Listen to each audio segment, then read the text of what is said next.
What's up? It's Monday. It's a brand new video, and you're here. That's great. I'm glad you're tuning in. So the word of the week is history. History. And this video is all about the history of ASL and sign language itself. This is not a teaching video. You will not be learning any new signs besides the word history. But I'll be doing just a little history lesson of ASL and sign language. If that's not what you're really looking for, then you can go look at my other videos. But this is just some background knowledge on what you are learning, which is sign language. So it's good to have some background knowledge of what you're actually learning. Alright, let's get to it. Sign language started long time ago. And this was in 1541 by the Plain Indians. However, ASL was started in the 19th century. See, there's a difference between it is because sign language and ASL are two different things. ASL is sign language, but sign language is not ASL. Sign language is everything combined. So that's ASL, American Sign Language, British Sign Language, Chinese Sign Language, French Sign Language, whatever type of country sign language you want to learn, that's their type of sign language. However, this is American Sign Language that I'm teaching you. This is ASL. This is what the United States use. And some of Britain, I think. No, I don't know. Anyway, sign language itself was founded in 1541 by the Plain Indians. You ever seen the movies where Indians just give a weird look and they know what they're doing? Yeah, that's basically where it started. And you needed signs to know, okay, that's a good guy. That's a bad guy. Go kill him. Oh, but don't kill him. See, to sneak around in the woods the way the Indians did, you needed to know signals instead of speaking like, hey, that's a bad guy, watch out! Yeah, you can't really do that. But that's how it started for sign language. ASL was founded in 1817 in Massachusetts, which is the 19th century. There's again different types of sign language. You got American Sign Language, ASL, British Sign Language, BSL, French Sign Language, FSL, and Chinese Sign Language is CSL. And then you have Libras, which is Brazilian Sign Language, which nobody's ever really heard of that. It's okay. And then, of course, sign language right now is the fastest growing language. Wow. Okay. So sign language is the fastest growing language. That means it beats every single language that you might be learning in school. That's like Spanish, French, German, Chinese. Whatever your language you're learning, yeah, sign language beats it. So let's get into the history of it.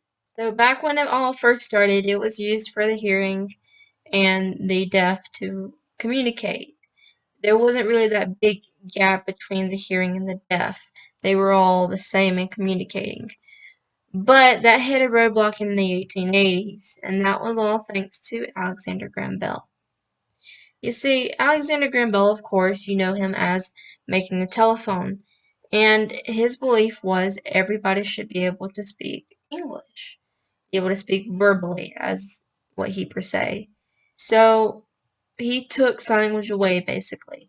He said, no, I don't want people learning sign language in schools. Everybody should be learning normal English, and even if they're deaf, they should learn how to speak English. So that's what everything changed.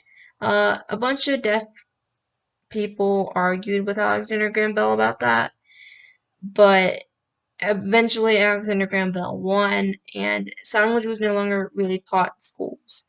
And the thing was, if you were deaf and you were being taught English, you were not allowed to sign your answer.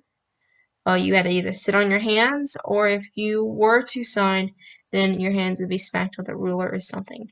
However, we do not consort to those methods anymore. People do learn sign language now. That's just the way it was. That's when the bridge became deaf and hearing, and that's what separated the two communities. So Alexander Graham Bell thought that it was not important for people to learn sign language. He believed that everybody should be able to speak verbally. So he took sign language away. If you were caught doing sign language, then you were punished basically. For deaf students, and you learned English, how to speak English, you were not allowed to sign, period. You either sat on your hands, or if you did sign, then you were being hit with a ruler. However, we do not do those measures anymore because that's just how society is. Anyway, 2 centuries later, we are now learning sign language once again. We are now communicating with the deaf community, and that gap is no longer as far apart. It's still there because not a lot of people know it. But if you look really, really close, people do know it. It's hidden. Like, you find a lot of people. It's weird.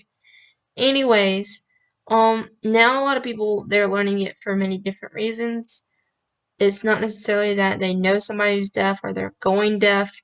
It can be the whole reason, like, you want to be a scuba diver or you want to talk to your friend underwater in the pool. That's great. It's a great way to learn sign language.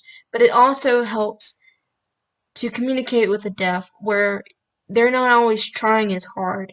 Because remember, your shoes don't match a deaf person's shoes. And it's kind of hard to speak English or speak at all when they can't hear themselves. So how can you speak when you can't hear yourself speak? You can't. It's weird. Think about it. How can I hear myself speak if I can't hear myself speak? Exactly. But there's really cool information about learning sign language. Like, of course, I said sign language is the fastest growing language there is right now. So that beats Spanish, French, German, all the fun languages out there. Sign language beats them all. It's the fastest growing language right now. And there's so many more. So, well, actually, let's go into some of those interesting facts about sign language. So again, sign language is the fastest growing language there is right now. It's also the fourth most popular language in the US. And, well, actually, ASL is the most popular, fourth most popular in the US right now. And bilingualism is boosted brain power. Like, you can speak 2 languages or speak one, do one. You can speak English and you can do sign language. Like, you know 2 languages. That's neat. And if you know some other language, then you're trilingual. And whatever you call knowing 4 languages, I don't know what that is, but it's okay. You know 2 languages already. You know English and you know sign language, so that's great. And 1 out of 3 people will experience hearing loss. So think of your family. You are helping your family out in advance, and they don't even know it. That's neat.